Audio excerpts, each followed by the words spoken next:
can see you now. That's lovely. So, do you want to talk about the Full Disclosure Now 2025 conference? Yes. Let's keep that Okay. because it gets some light there. And isn't that great? Now, this is meant to be a bee. Now, we've talked about this with Ida. So, we're in a mystery world here, Soma. Okay. People aren't going to have the slightest idea of what we're talking about.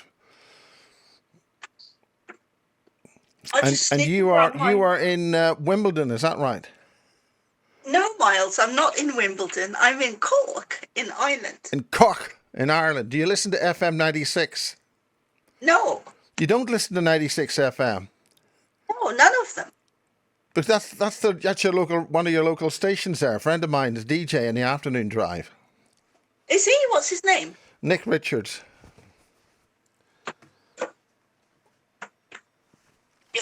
You'll have to send me a link and I'll. Well, you just turn on the radio and you listen to it, don't you?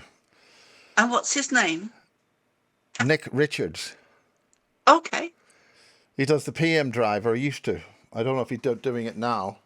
He did AM drive. That's the morning breakfast show.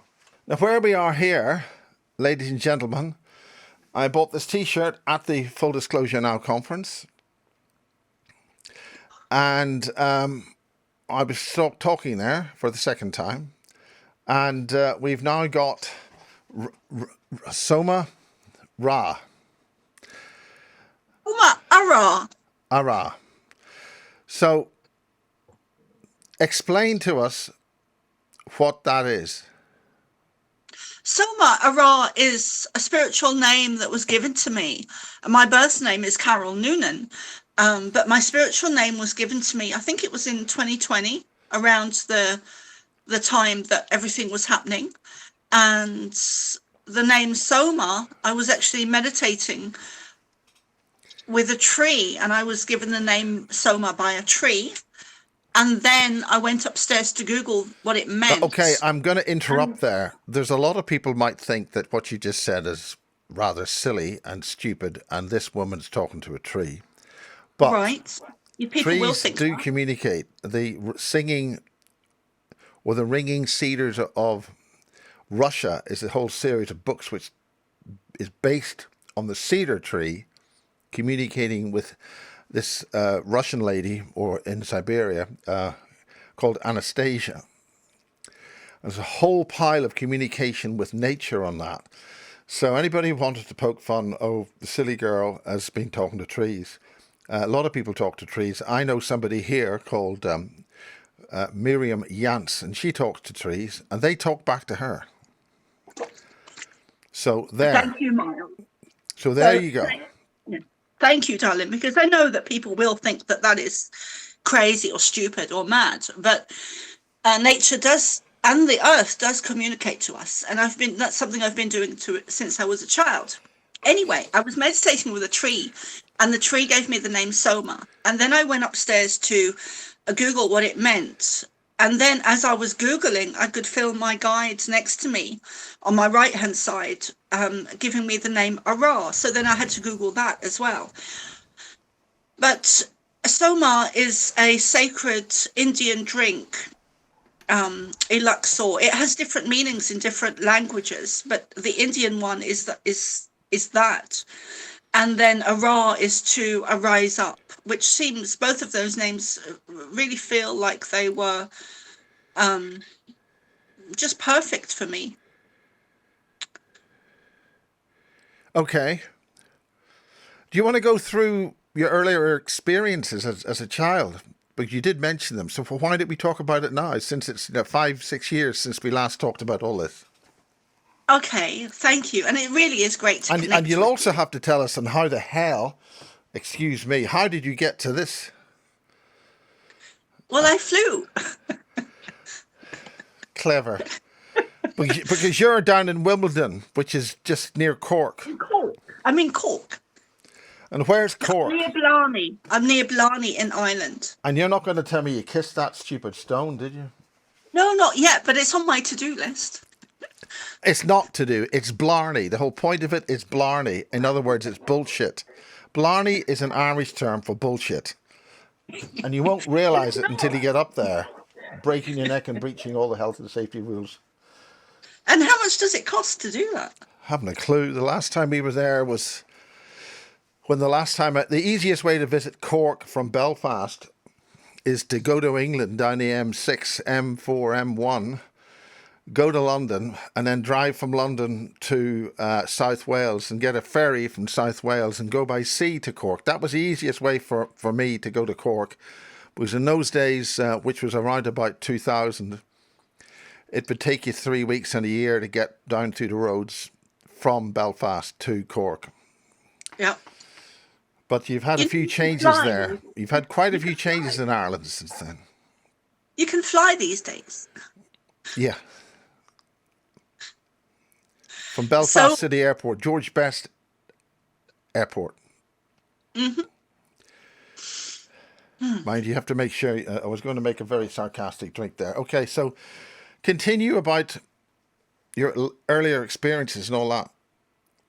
My earlier experiences were amazing, Miles. I had so many spiritual experiences going on. And when I look back now, I realize it was a huge training ground. I had so much stuff going on. It's unreal, the amount of stuff that was happening.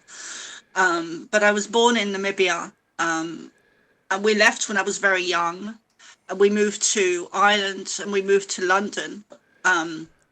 Then we moved to London. My mum was Irish and my father was German. And I grew up in London in a very poverty-stricken area, which is similar to the Bronx in America. In other words, Wimbledon. It's not Wimbledon. Well, I just thought I'd tease you by saying Wimbledon every 5 minutes. Because you got a posh English, you got a posh English accent, which is why I'm saying that. Oh, and for those of you who are listening or who are watching in black and white, the best spoken English is done by the Irish, and that's a fact. The best everything is done by the Irish. Well, we'll just stop. We'll just start. The English don't know how to speak their own language, so we leave that alone. That'll annoy all the English people, right? The Americans haven't a clue. They speak Ulster Scots. They didn't know that, you know.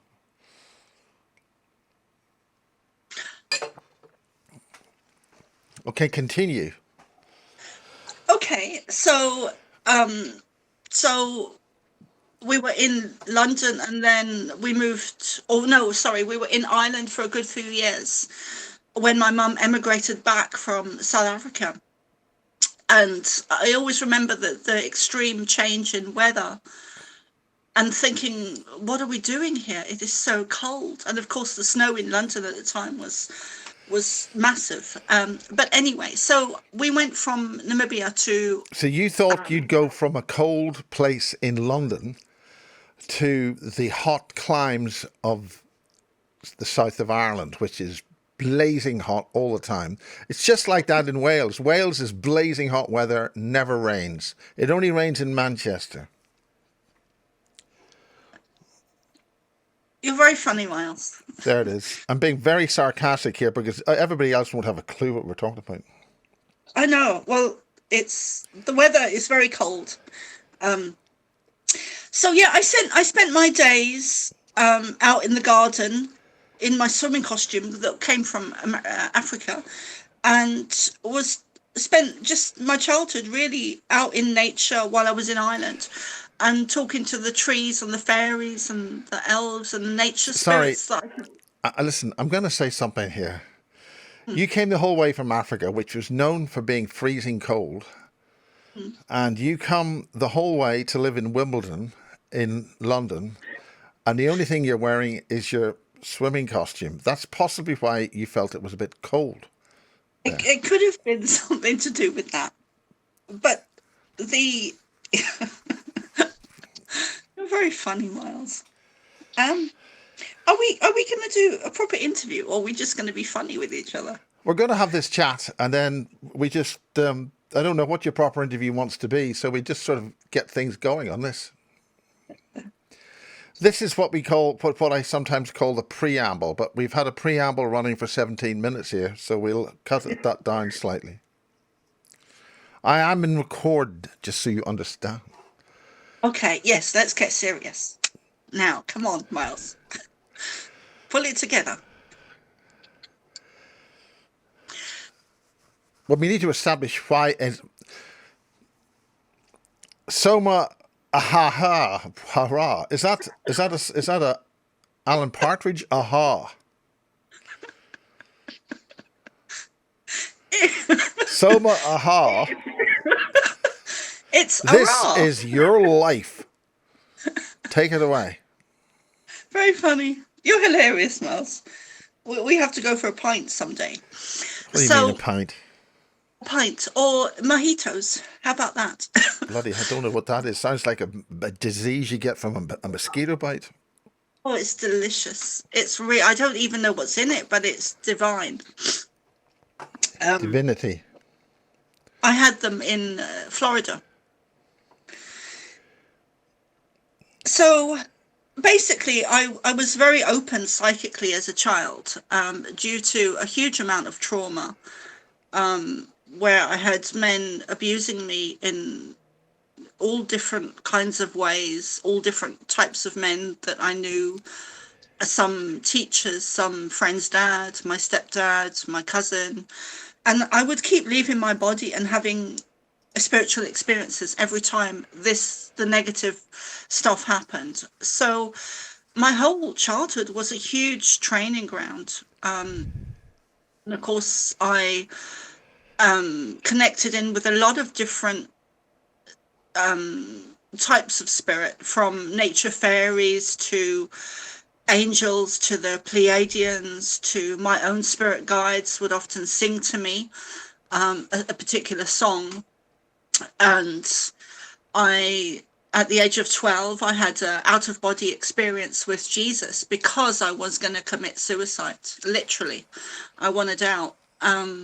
And that stopped me from ending my life at the age of 12. I was raped as a child. I became pregnant. And at the same time, kind of coexisting with that, at the same time, I was always having spiritual experiences. And from around the age of 12, actually 8, I was also in contact with the Pleiadians, but I didn't know who they were at the time. And I was also downloading in transmissions from the age of 8. So I had a very unusual childhood. It wasn't normal at all.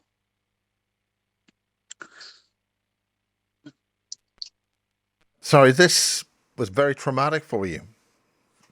Hugely, yeah, to the point it got me to the point that I wanted to leave. I didn't want to be there anymore. It was horrendous. All the abuse from men, an alcoholic mum, the poverty, the cold, the being hungry, being bullied at school, all of that Now, stuff. why were you bullied at school? Were you give us more detail as to the circumstances as to why you were being bullied and whatever. Well, one of the main reasons was my hair. I've actually lost half of my hair now. I used to have a really big head of curly hair that was very Afro type in texture. And of course, I've lost that as I've got older, but mostly my hair was a big, I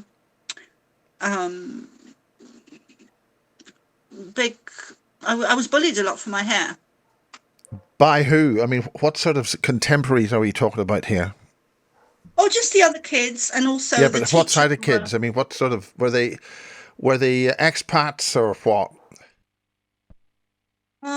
They were. Let me see, who was it? It was my first primary school was mostly English kids.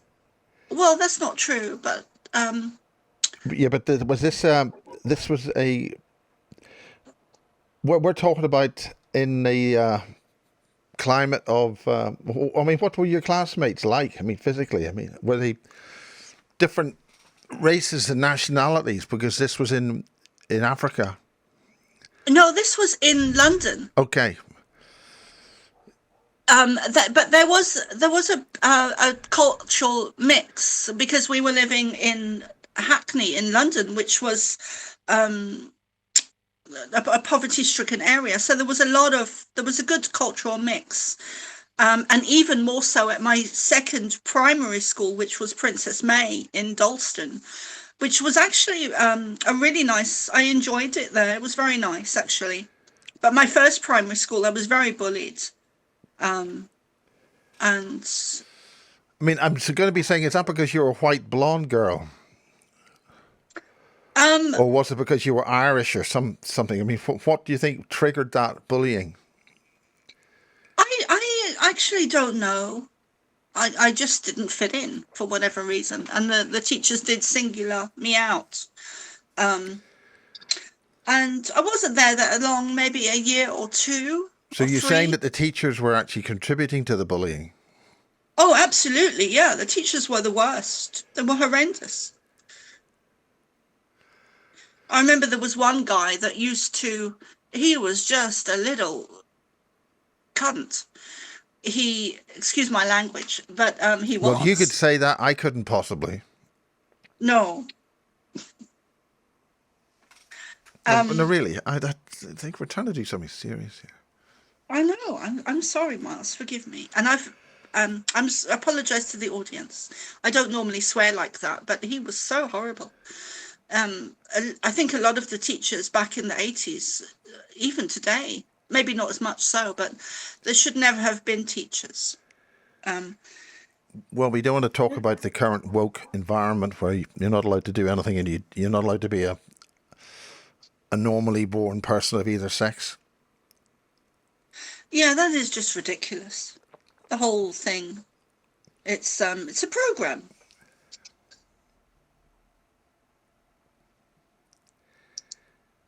So yeah, I had a lot of bullying, but at the same time, I do see it now as a positive experience because it gave me a lot of backbone, a lot of determination, a lot of willpower.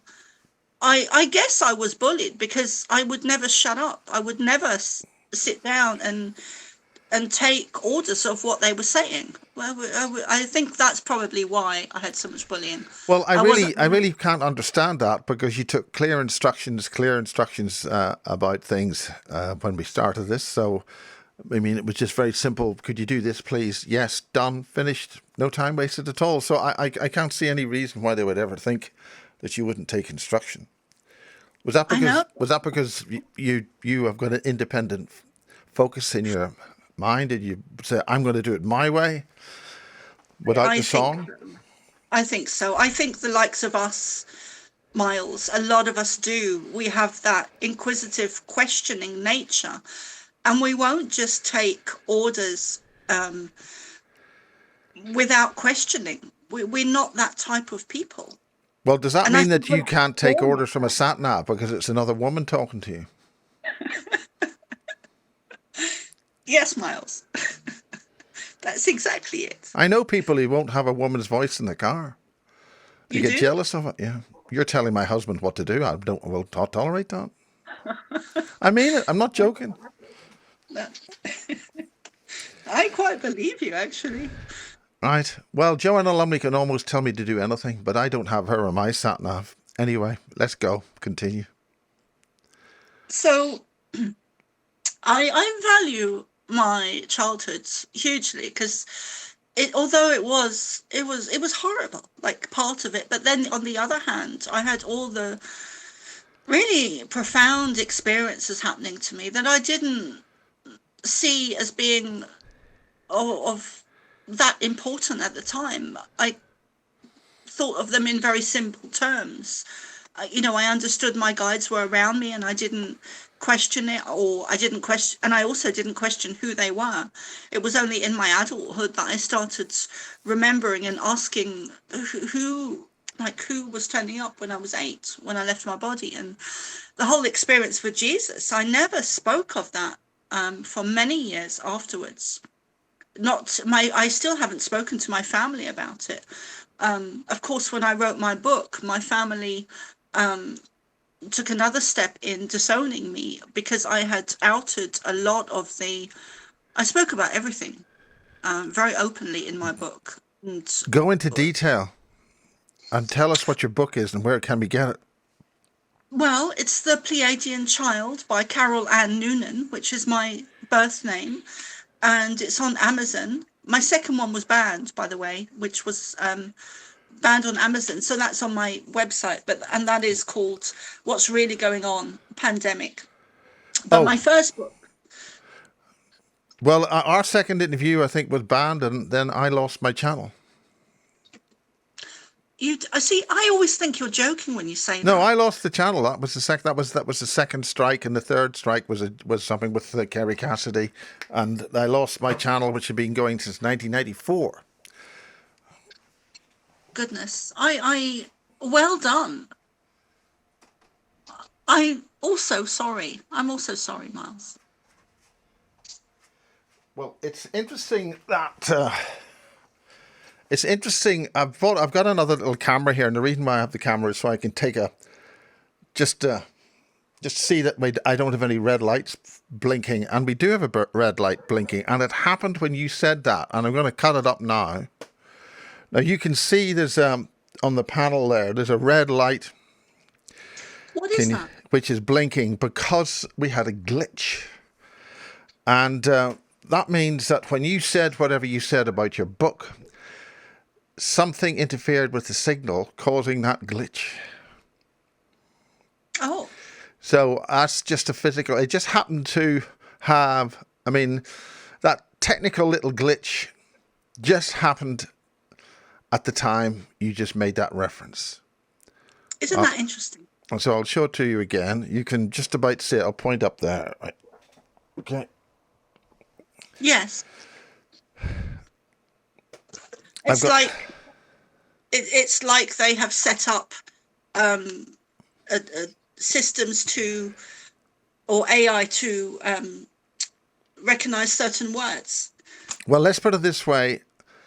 Officially, I live in Cirencester, which is in South Gloucestershire. I'm not in Devizes in the middle of Wiltshire. Oh. Now, I wonder who would have facilities in Cirencester in South Gloucestershire, which is the county north of Wiltshire. I wonder who would have facilities there that would be so fascinated with what we're doing here that they'd officially, if I want to find out what's in the local shops, I'm in Cirencester,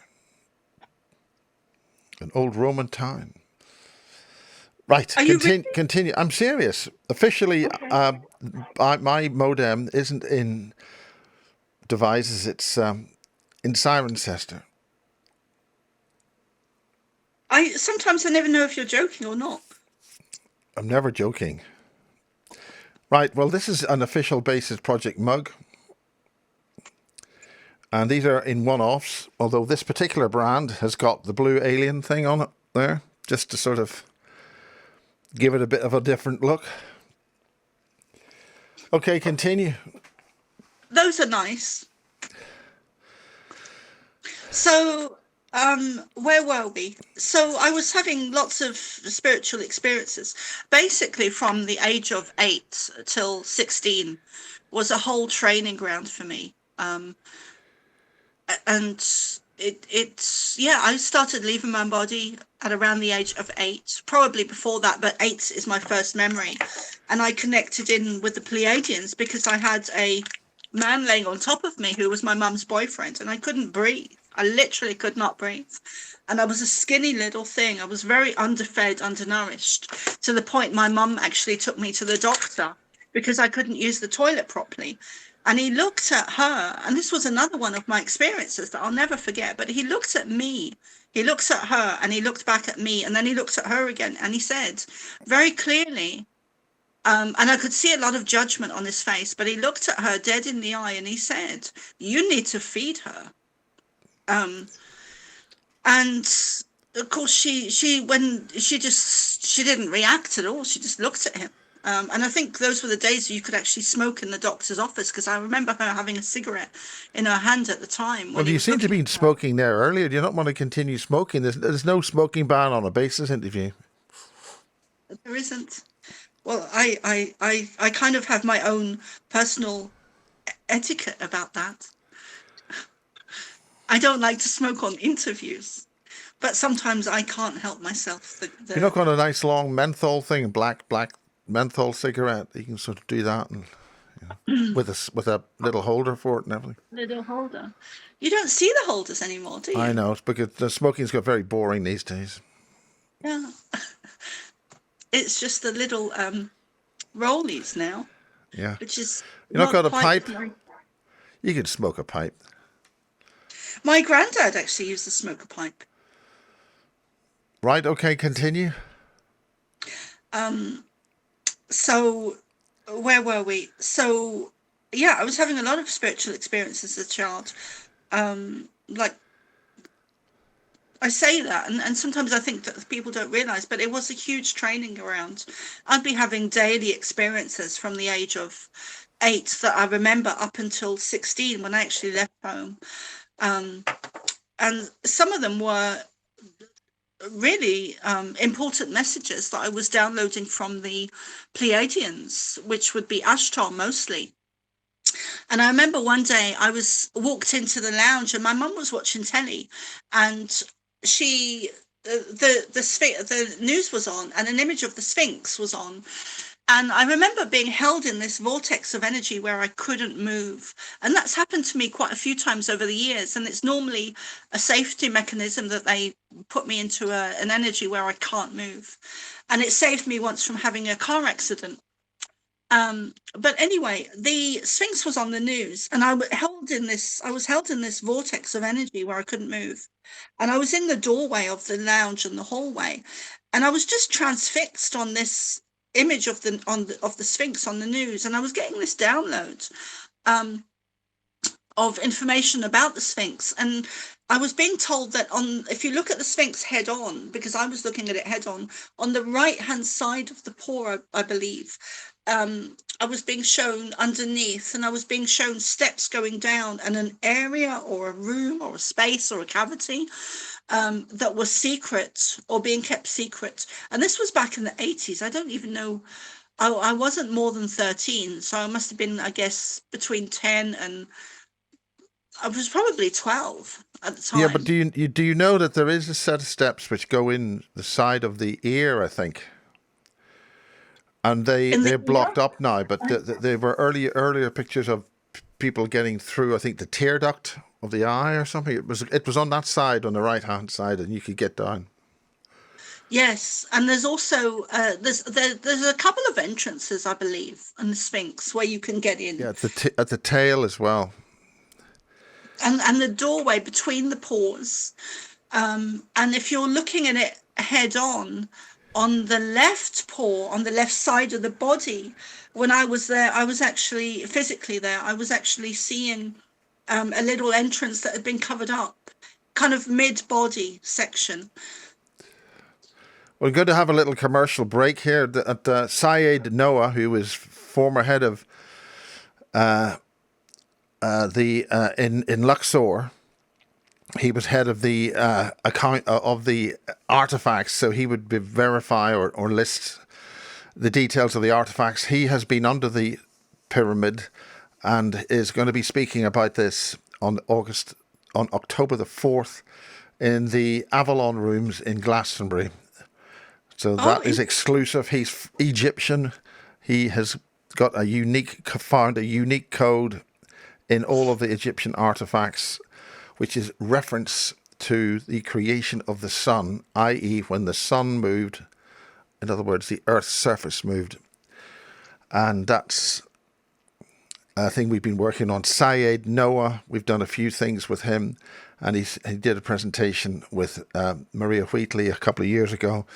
But you'll find all of his interviews and presentations, they're all presentations on Stepping Stones to Awareness on the Basis Project. Stepping Stones to Awareness. This is revolutionary information about how the Earth's crust tilts.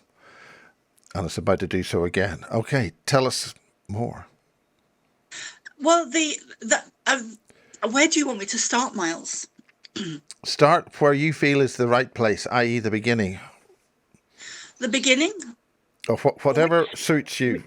And okay. I'm not going to interrupt. Oh, okay. Yeah, make sure you don't interrupt me. I'm very important.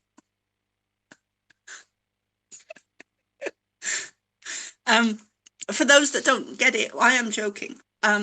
So yeah, I was given a whole load of information about Egypt and a lot of transmissions as a child. One of them was that there's a secret area beneath the Sphinx. I was also shown lots of tunnels beneath different areas on our planet. I never really understood what they were for, or that some of them were being used for nefarious reasons until around COVID. But there's a section in my book of a lot of information that I did. There's a section of channeling within my book,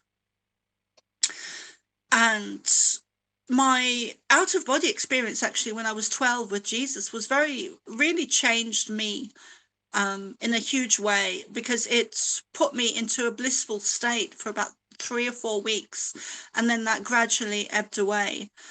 But I think what I'm trying to share with your audience is that really we are not alone. We've never been alone.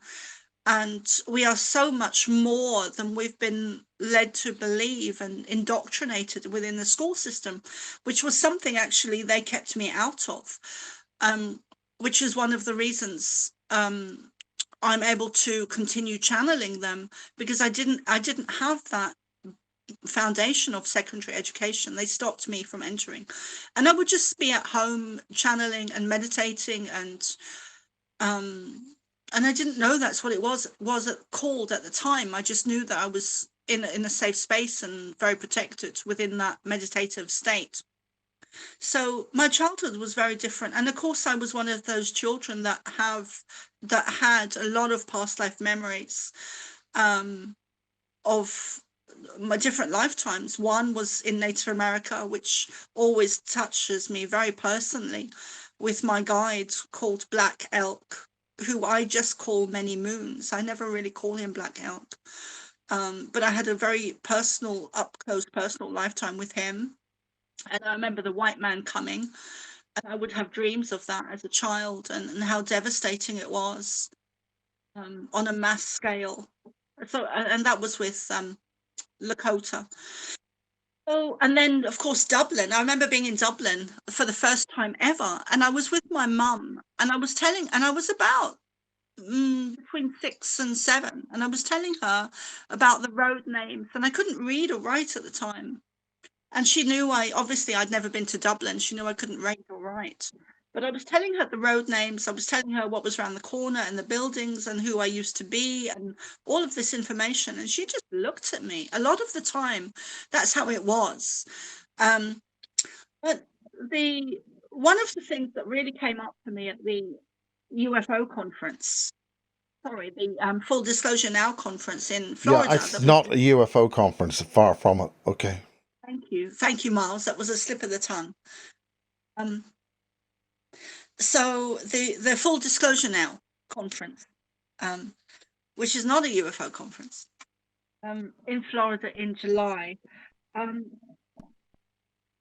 began to realize more and more that, we've had life as us as a group of public speakers and disclosure movement have had lifetimes together. And we predominantly had a lifetime in Atlantis.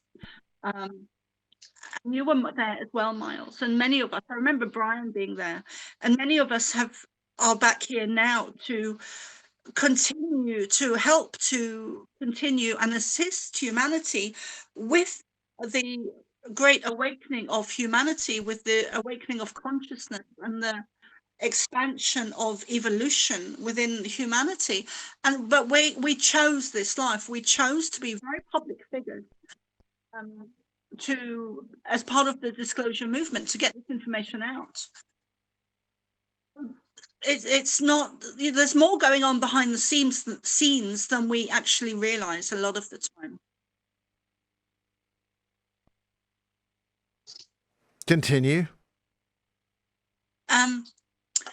So can you illuminate us to what you're referring to by going back and behind the scenes? Do you have any indications there upon that? What I was shown at the conference is that all of us had a lifetime in Atlantis, where we contracted to come back and meet again and be part of this great awakening of humanity. And the reason for that, and this is huge, is because it's not limited to Earth. This evolutionary period affects the growth and expansion of the Earth and us and other species. It affects the whole universe. It's not limited to Earth. The whole universe is in an evolutionary expansion period of time, which is it's epic. I can never find the words to describe how important it is. The time period that we're in such a evolutionary period. Our blood, our skin, our hair, our teeth, our cells, our DNA, our bodies are progressing and changing in a very physiological way. It's not woo-woo stuff. Continue. So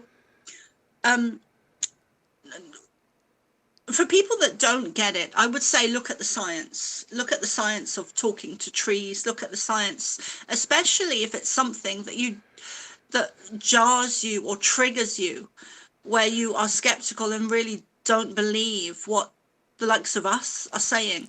Well, I would say you should never believe anything. But where do you see the science of talking to trees and getting? Anybody can talk to trees.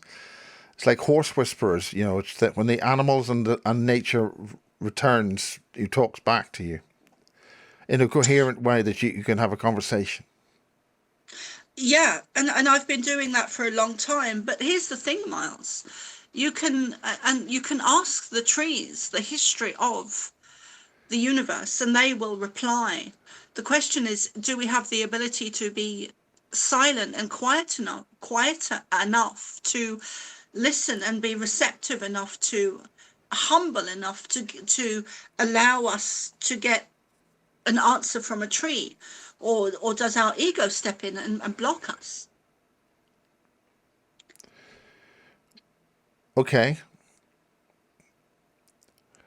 Do you do any meditation to prevent that?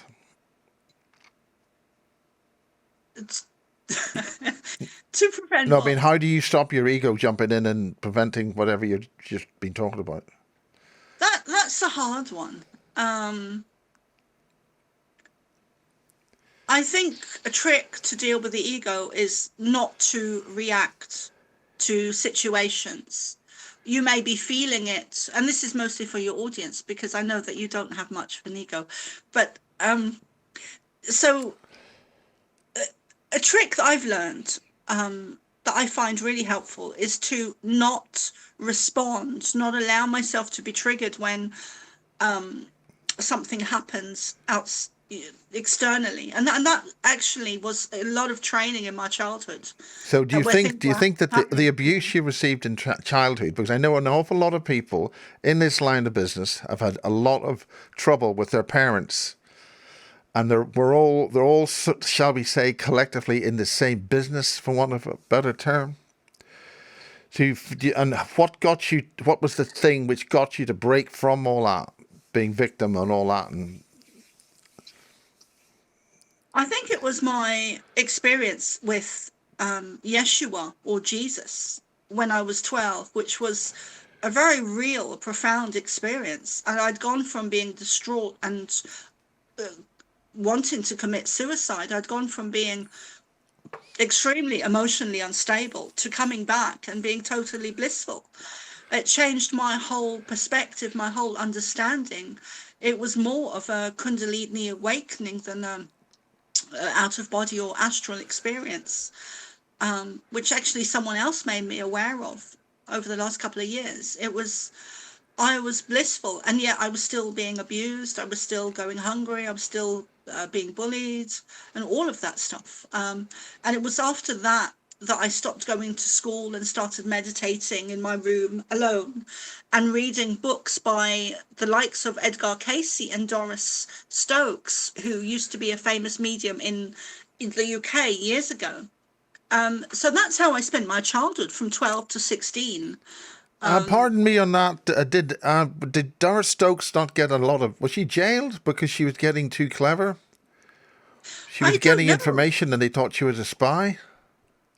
I don't actually remember. I think Ben Edmund Jones may have done something on that. Okay. Anyway, continue. There was another one. I forget her name now, but she was in. I think she was in Scotland, and she was jailed for having secrets about the war and the ships and submarines and things like that. She was jailed. It might be somebody similar. Yeah. But that's Yeah. because she was able to access that remotely and they couldn't believe her. Yes. Well, the publicly stated they didn't believe her, but obviously they did because she ended up in jail. Well, I think it's when you, it doesn't matter what you're doing or whether you're guilty or not. If you got information which shouldn't be out of a certain room, they'll jail you. Yes, exactly. So I've also been, I don't think we've spoken about this before, but I've also been having a lot of, one of my first dreams that I remember, I was in this glass building and I was in London and I was talking to this man, and I've been having these real dreams on the astral plane since I was very small, due to the abuse. But this particular one, I'll never forget it. I was in a glass building, and the inside and the exterior were glass. Everything was glass, and the banisters as well. And I was talking to this man, I remember he had a white shirt and a tie and trousers. He didn't have a jacket on, but he did have a white shirt, and the jacket was somewhere else. But he had short hair, straight short hair. He was quite good looking, very well dressed, and years later, it's actually only a few years ago, I saw the building on a movie, and it so turns out it's actually the MI5 building in London. So No, my targeting you're goes talking about right back. MI5, not MI6 or the SAS building. I think so. Yeah, I think it's the MI5, the glass building in London. That's the thing. It's the one that James Bond blew up. Yes. That's not Yeah. MI5. That's a SAS, otherwise known Oh, as MI6. okay. Does it make a difference? Well, I mean, let's put it this way: if you're in the RAF and then somebody tells you you're in the Navy, it's a bit of a difference in Okay. what It, service. it is. Yeah. You Okay. know, minor thing. Somebody tells you to go to Watford and you end up going to Bristol. That's, there's both cities. They have people in them, but they're different people, different places. Hmm. It was the UFO. Sorry, I keep saying the UFO. It's not a UFO conference. It's a full Disclosure Now conference in July. It was just amazing, Miles. What The did you second think one about? in its line, and we're going to be doing something like that in December the 12th, 13th, and 14th in Bouverie Hall in Devizes. In Okay, 2025? yeah. If you keep talking, I've got to attend to something. Okay. Okay, yes. So for me, that was amazing. I was one of the presenters there with. I met some really amazing people, with truly gifted people where their abilities are, um, off the scale, and it was for me, it was like being in a 5D energy throughout, such a high vibe group of people that really know their stuff, and I was part of that. I'm very grateful, and I'm looking forward to next year. Um, Even more of that. So you can also watch the replays of each of the presenters, if you go to Brian Seng's website, which I think is called fulldisclosurenow.org or .live or something like that. Truly amazing. And of course, I'm looking forward to doing more of the conferences, because I had such a great experience at that conference and met so many great people, um, and starting to and made friends as well with some new friends. and that's where I reconnected with Miles, and we shared some dinners together. And Miles is very funny. I really like Miles. So, and also Brad Olson was at the conference, and Laura Eisenhower, and who else? There was a lot of great speakers. And there was some nice downtime for us as presenters as well in the evening, where we all got to have dinner, and yeah, really great time I had, and we all did. And so I've been uploading. I've been very tired since I got back, and uploading some of my videos that I made, and um, so if you want to check me out, my website is somaarah.love.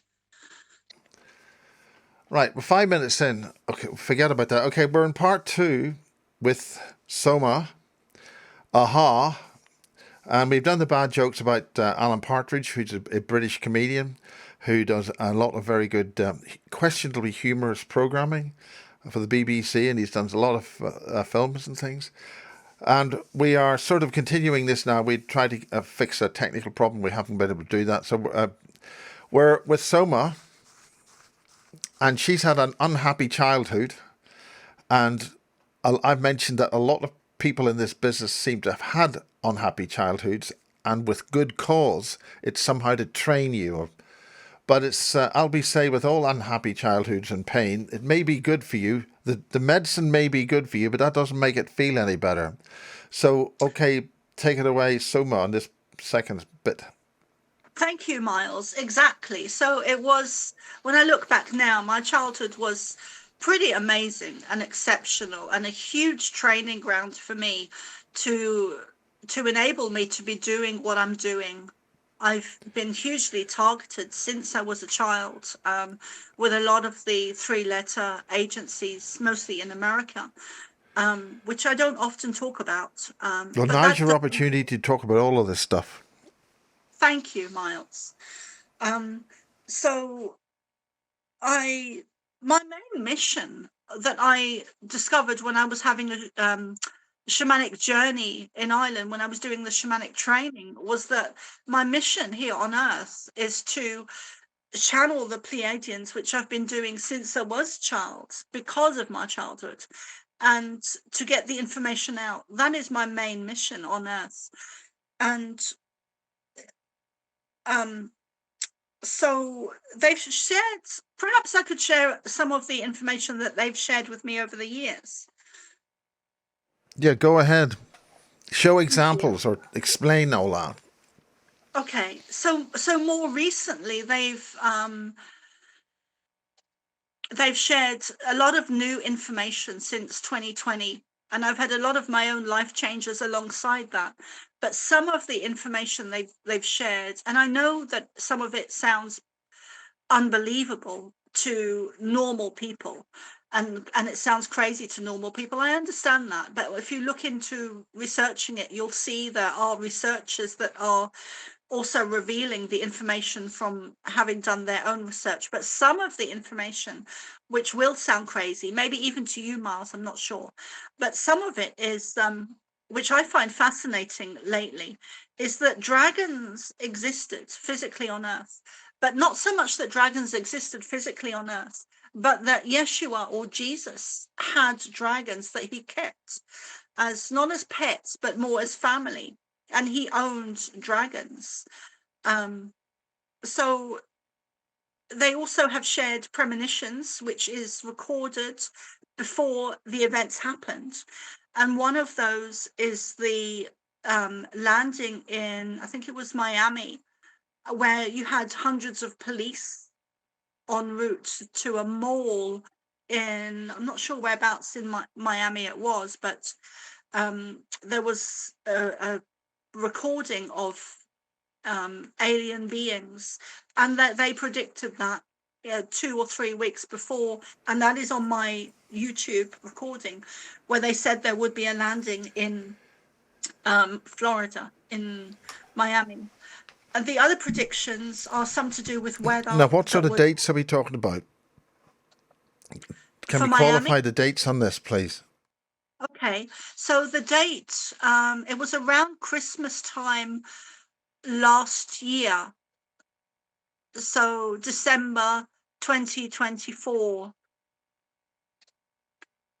And we're now talking. That's November 2024. We're now in July, August 2025. Yes.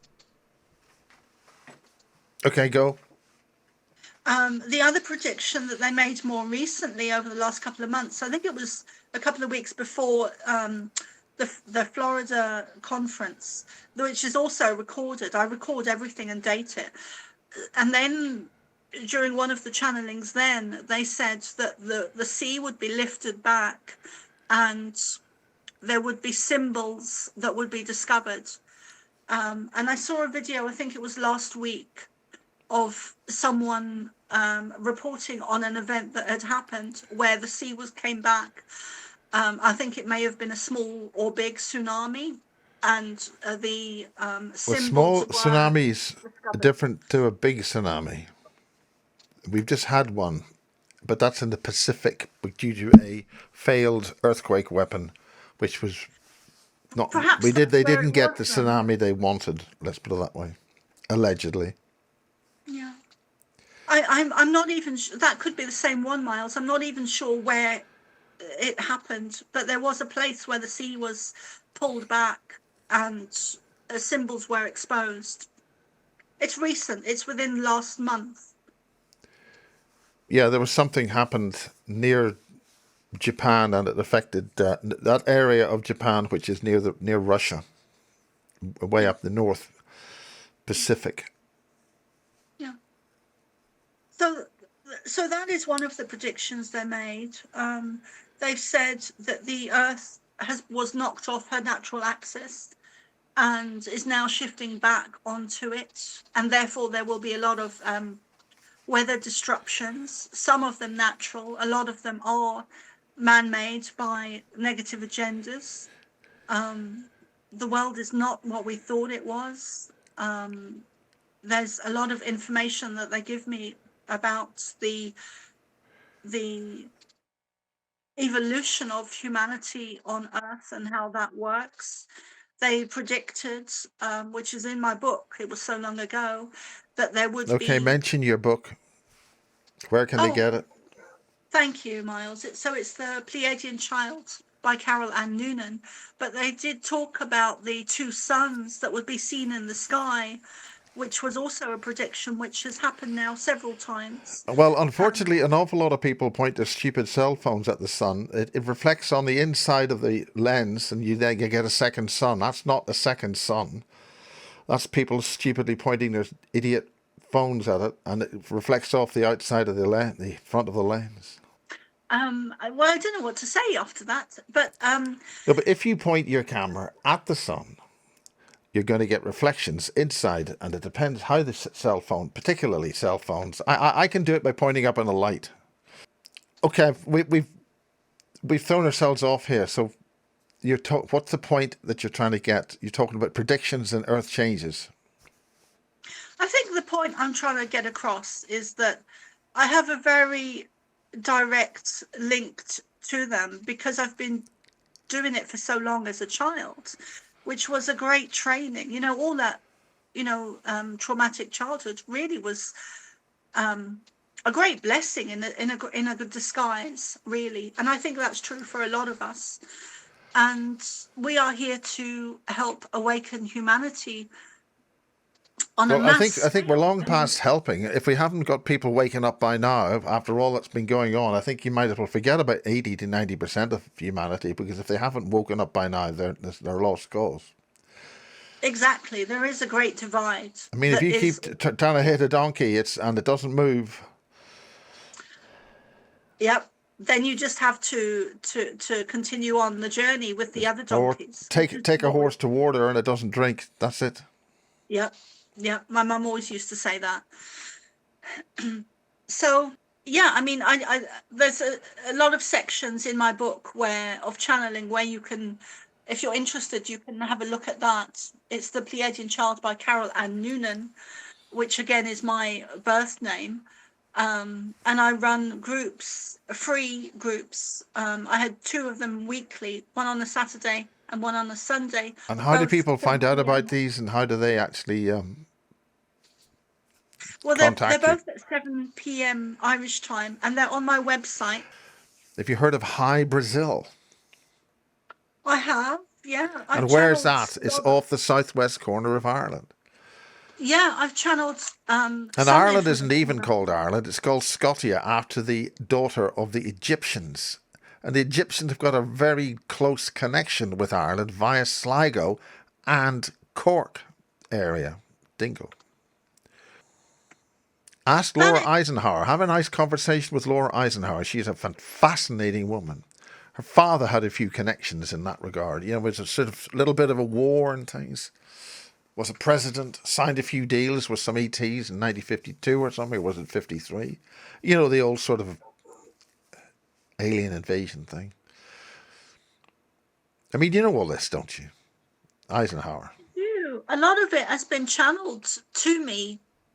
So Well, I I, think we're sort of generally here to hear you talking. So talk.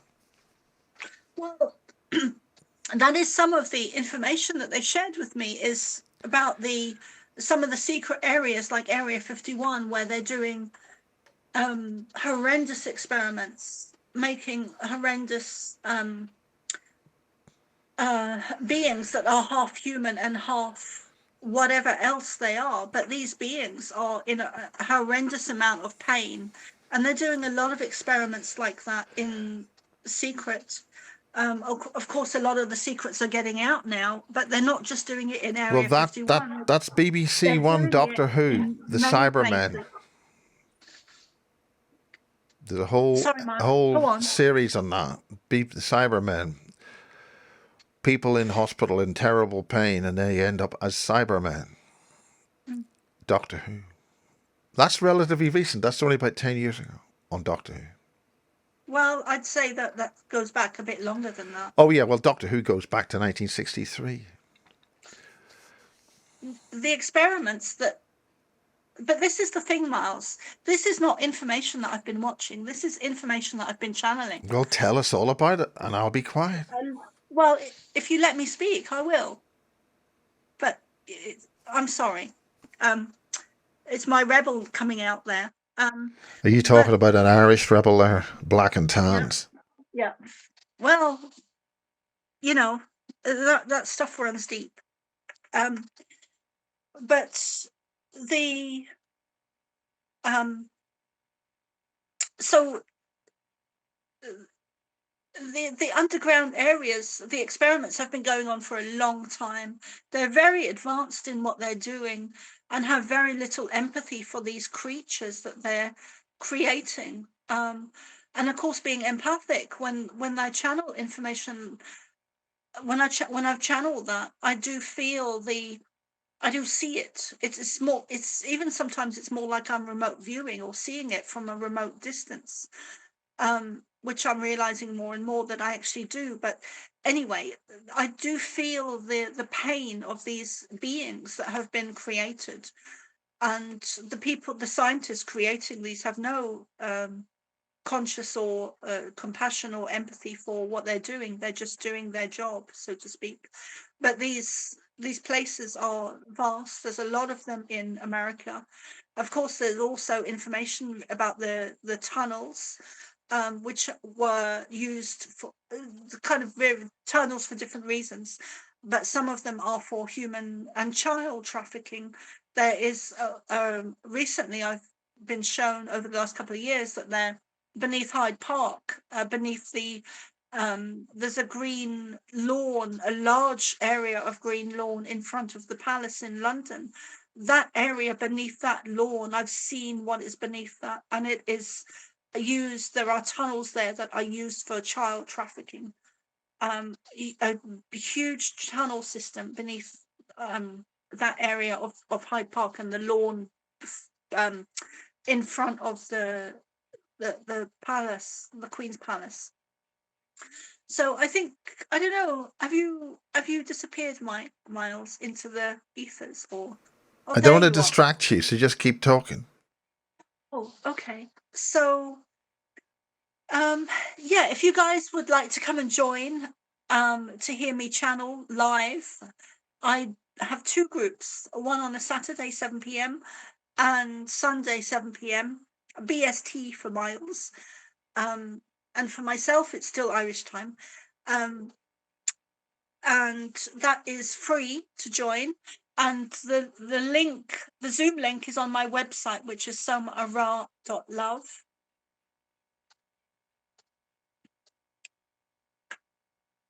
I was just going to get coffee. So explain that about your links. Oh, yes. So my links are the same link every week for the Saturday and the Sunday groups, which are both free, where you get to see me channeling. And I predominantly channel Ashtar and the Pleiadian Collective. I also sometimes channel Jesus and sometimes Mary Magdalene as well. And I have lots of other events coming up. I have a swim in Bimini with the dolphins. And Now, so explain where that is, and that we're losing the signal occasionally. Where is that swim happening? You said Bimini? Bimini, yes, in Florida. You mean the island of Bimini? The island of Bimini, yes. Do you know the significance of that island? Some of it, yes, but do share, Miles. Well, Bimini is where everybody has their Epstein and those sort of people and all that sort of stuff. That's where they have their islands. Richard Branson, all that sort of people like that, have their islands in that part because there is a forbidden zone in that zone, east and west of Cuba. And that's where the brilliant man called Dark Journalist, Daniel List, has done an awful lot on this about Bimini and the Atlantis, a thing called the Two-Eye Stone in Atlantis, which is a power system. And it's all down on the ocean floor, and it's been found allegedly by some people. If you find stuff they don't like you to find, you end up dead. So I'm interested to say, why did you choose Bimini to go and swim around there? Have you read my book, Miles? I haven't. For all intents and purposes, the people who are watching this will not have read your book. This is the point of this chat. Okay. So, well, they've shared a lot of information about Atlantis over the years, and especially as a child, but so there's a section in my book about Atlantis and certain areas in America and islands in Florida where there is huge pyramids that are hidden beneath the ocean. So there's a lot of information coming to light. Have you not heard of Edgar Casey's stuff on this? Yes, Edgar Casey was another one. Anyway, if you go to Daniel List DJ, he's done hours of shows on that. There's a lot of great people in the disclosure movement releasing really profound information. Well, let's talk about you and your information and where people can see it and chat to you about it. Okay. Well, my website is somaarah.love, and most of my information is on there, but also my Substack is where all of my work is. And what's it called on Substack? Soma ARah, which is ARAH. Is it the same spelling? SOMAARAH.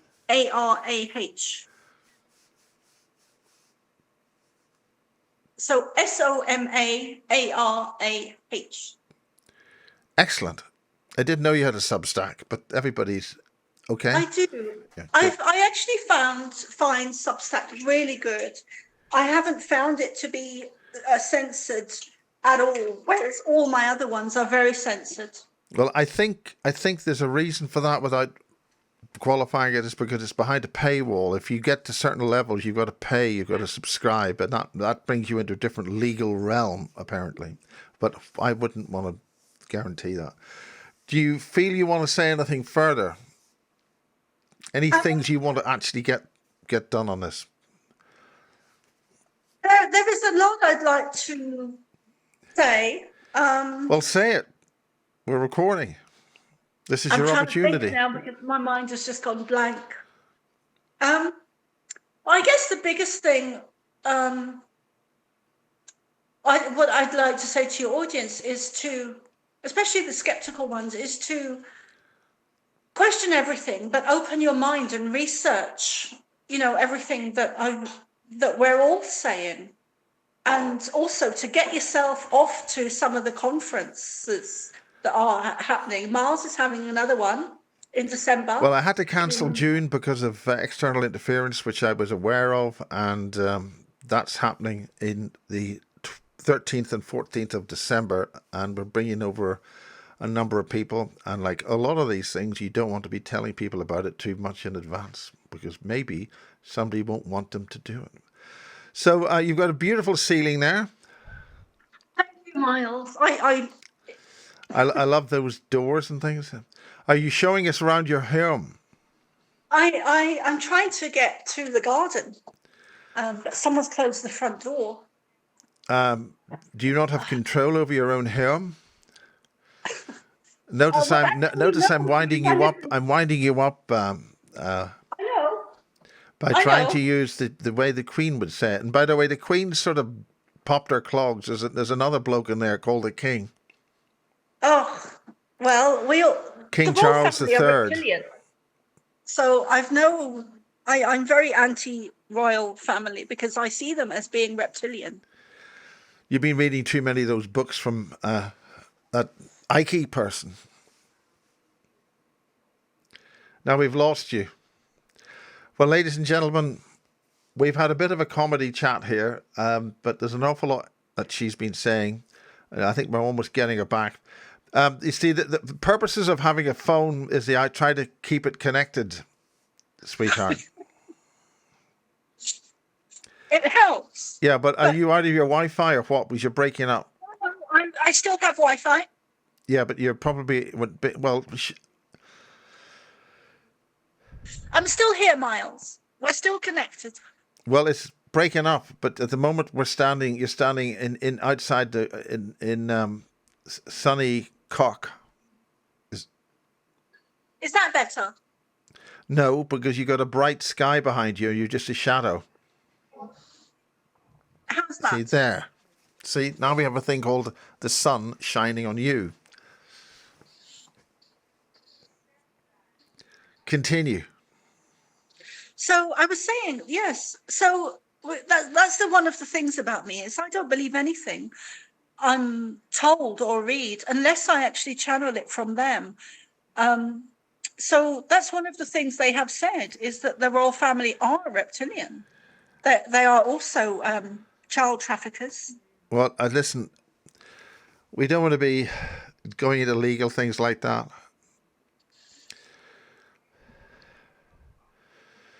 Are you being serious, Miles? We can't be calling certain individuals in authority that what you've just said, but I just have to edit it out, and that means it's a bloody bore to edit. Are you being serious? I am, but that's how we got banned in the first place, sweetheart. Oh, okay. Even when you say you're being serious, I'm never sure. I'm like, forgive me.